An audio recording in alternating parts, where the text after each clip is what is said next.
Hello everyone, and welcome to my Bold and Beautiful for You channel. I hope everyone is having a wonderful day.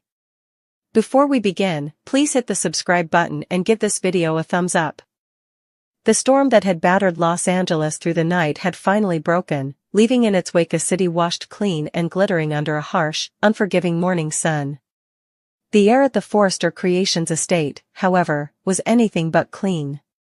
It was thick, heavy with a miasma of grief, accusation, and the metallic scent of impending scandal. In the grand living room, where so many celebrations and confrontations had played out under the serene gaze of priceless art, the very atmosphere seemed to vibrate with a terrible, new energy. It was here that Deputy Chief Baker, his face a mask of professional exhaustion and personal dismay, had gathered the shell-shocked remnants of the family and their tangled web of associates. The news he had come to deliver was supposed to be the final, grim period at the end of a horrifying sentence. Instead, it was a question mark that had exploded like a bomb. Bill Spencer, Jr., stood apart from the group, a pillar of simmering rage in an impeccably tailored black suit. He wasn't leaning against the marble fireplace, he seemed to be holding it up, his broad shoulders set in a line of pure defiance. His eyes, usually gleaming with predatory ambition or smug satisfaction, were now flat, dark pools of fury. He had been prepared for the worst, had armored himself for the confirmation of a tragedy that would allow him to pivot from grief to vengeance. He was ready to mourn, and then he was ready to destroy. But Baker's update had stolen both those options from him, leaving him in a state of suspended, furious animation. Luna, the sweet, gentle soul who had somehow pierced the hardened carapace of his cynicism, was gone. The how and why were still murky, a toxic brew of a tainted drink, a volatile confrontation, and a tragic accident at the cliff's edge during the chaotic party. But the where was now an abyss. Baker cleared his throat, the sound like gravel shifting in the tense silence. He addressed the room, but his words were aimed at the collective, a feeble attempt to distribute the shock. I understand this is highly unorthodox and deeply distressing. The recovery team was deployed at first light. The coordinates from the 911 call, the witness statements, everything pointed to a specific area at the base of the cliff. The currents last night were fierce, but the topography should have, he trailed off, shaking his head. We've combed the shoreline for a quarter-mile in each direction. Divers have searched the immediate underwater rocks. There is no sign of her. A collective, sharp intake of breath came from the sofa.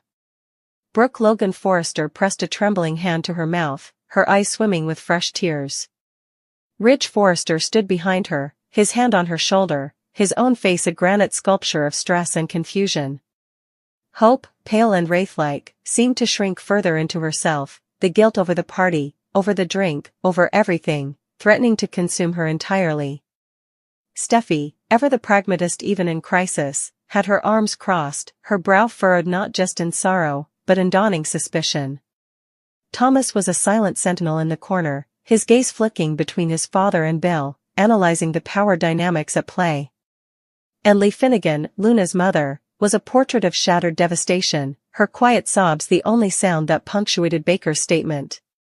Her world had been reduced to a single, terrible fact: her daughter was gone. And now, even the certainty of that fact had been stolen.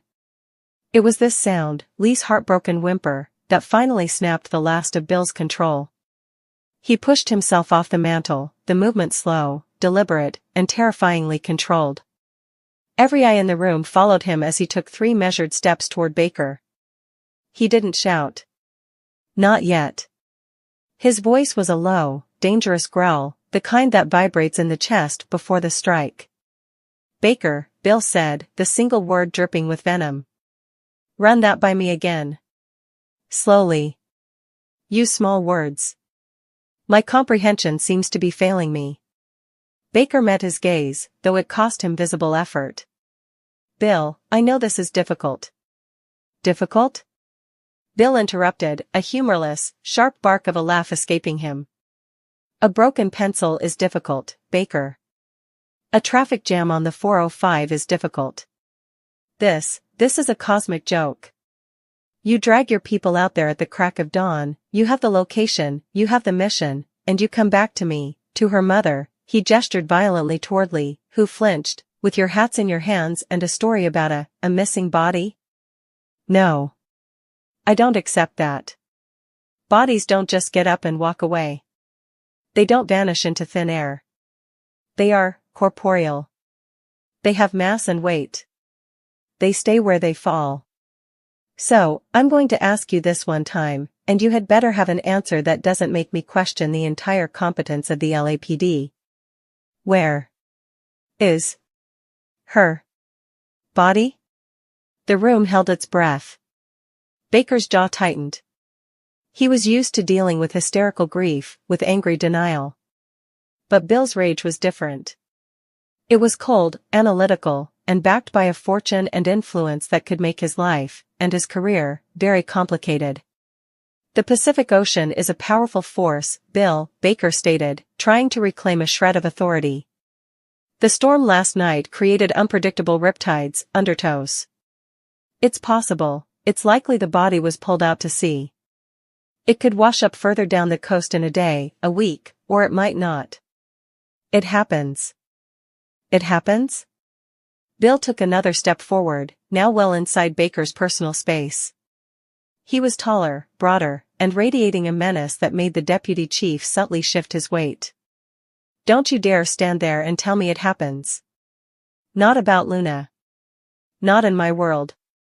You think I'm some rube you can placate with a shrug and if these things happen? That body is evidence. That body is closure. That body is all her mother has left. And you lost it? We didn't lose it, Baker retorted, his own patience fraying. It was never there to be found. The ocean is not a evidence locker. It's a vast, chaotic, and often final resting place. My team did a thorough search of the most probable area based on the physics of the fall and the known currents. There was nothing. No clothing, no personal effects. Nothing. This new detail landed like a second blow. No personal effects. Luna had been wearing a distinctive dress, jewelry.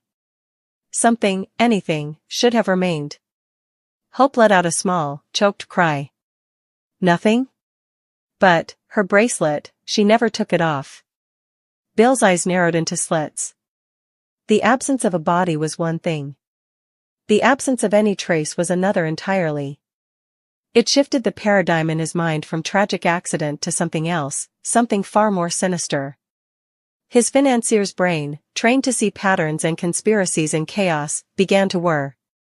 So, let me get this straight, Bill said, his voice dropping to a conspiratorial, deadly calm that was more frightening than his shouting. A young woman dies in a fall from a cliff during a party filled with half of Los Angeles's elite. There are witnesses to the struggle, to the fall itself. There's a 911 call. And less than 12 hours later, there is zero physical evidence that she ever went over that cliff at all. Is that the official story you're preparing to feed to the press, Baker? Because it sounds less like a police report and more like the plot of a bad thriller. What are you implying, Bill? Ridge finally spoke, his voice weary. We all saw what happened. It was a terrible, tragic accident. Was it, Ridge? Bill turned his predatory gaze on the Forrester patriarch. Was it an accident? Or is it just convenient for everyone involved that the only thing that could definitively prove what happened to her has now conveniently disappeared? No body, no cause of death. No body, no toxicology report that can be contested. No body, no murder weapon. It's very clean, don't you think? For such a messy accident. Steffi stepped forward, her eyes flashing. What are you saying, Bill? That one of us had something to do with this? That we, what? Snuck out in the middle of a storm and stole her body from the ocean? That's insane. Is it? Bill shot back, his gaze sweeping over the room, accusing each of them in turn.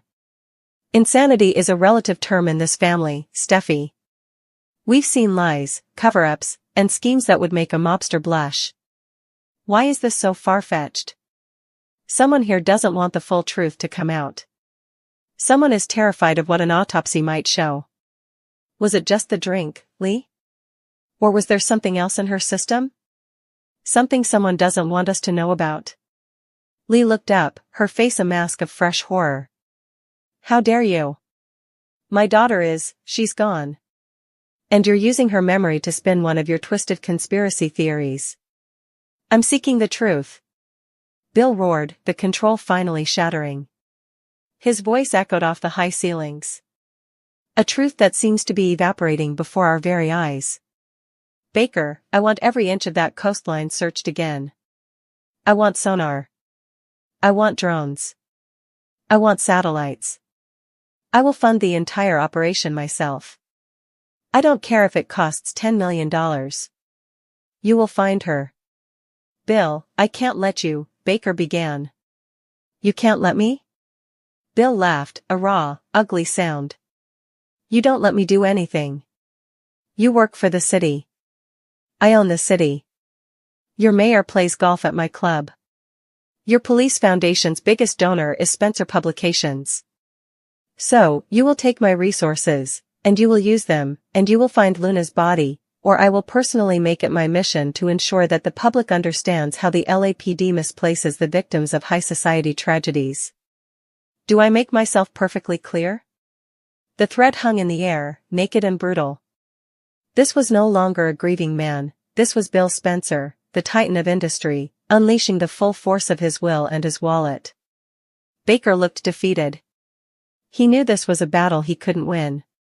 The optics were a nightmare. The Spencer media machine could eviscerate the department in a matter of hours.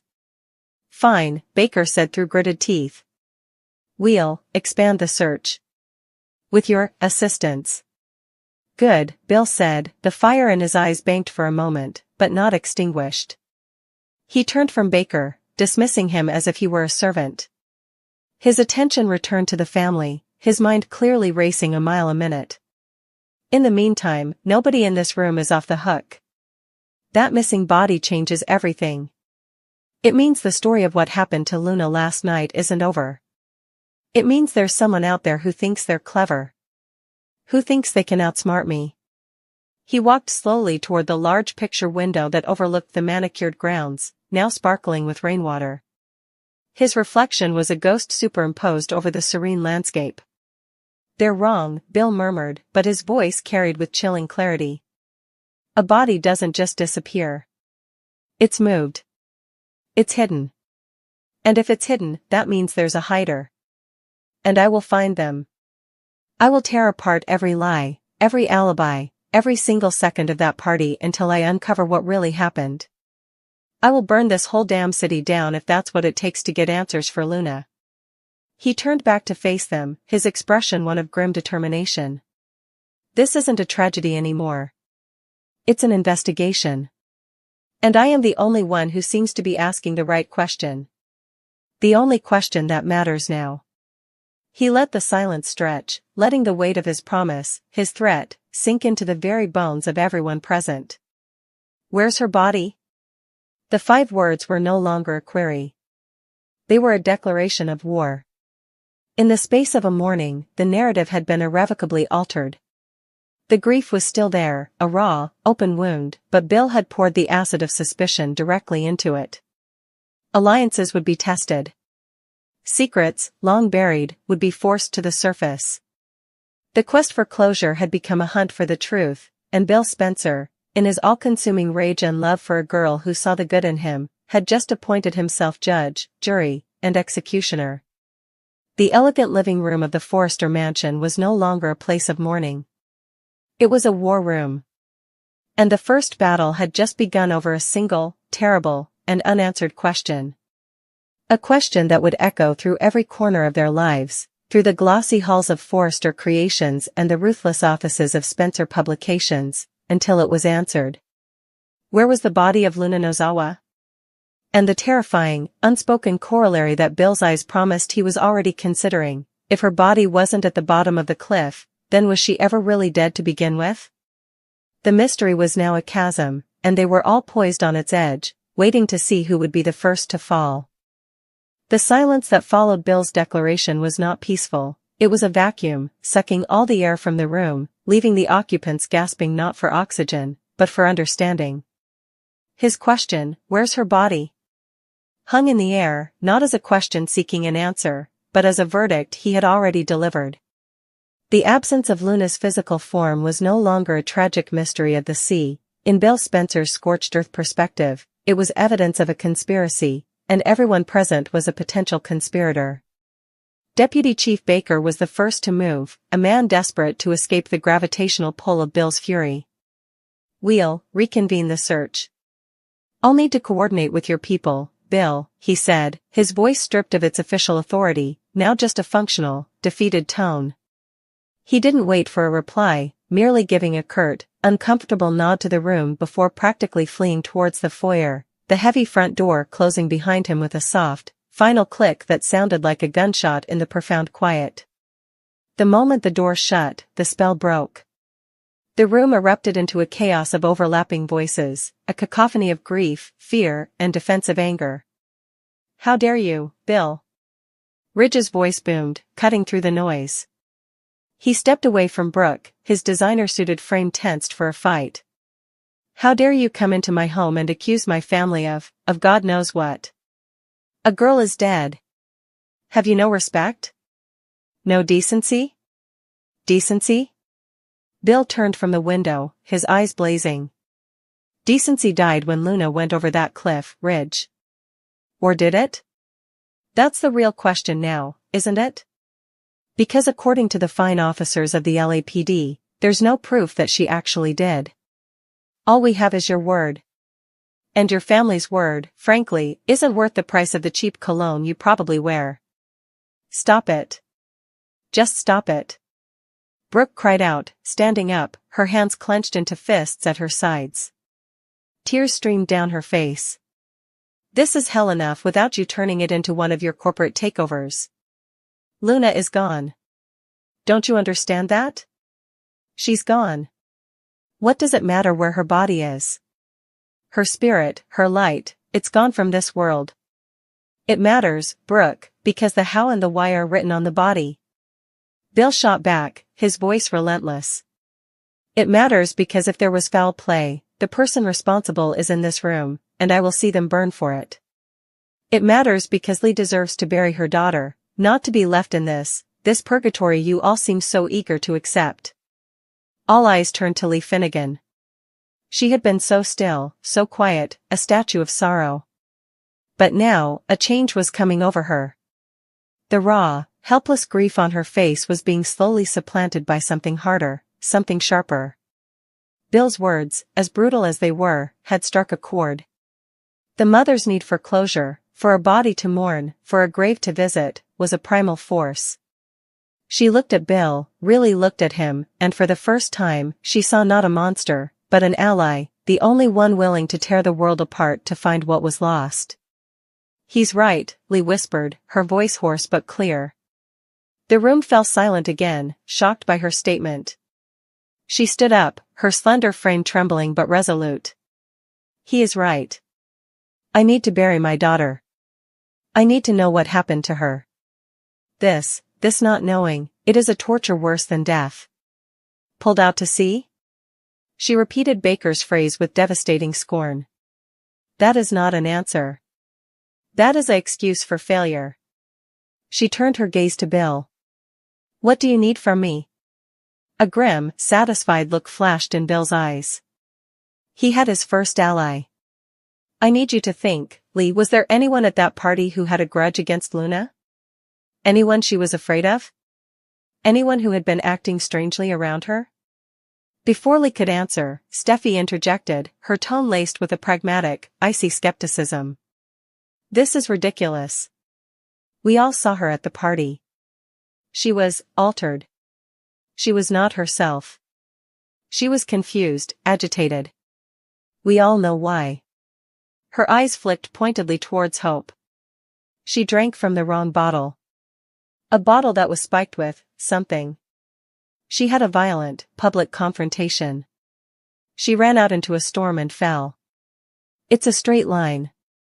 There's no mystery here," Bill, only your refusal to accept a tragic, straightforward truth because it doesn't fit your narrative of being the Grand Avenger. Hope flinched as if struck. Steffi, please. No, Hope.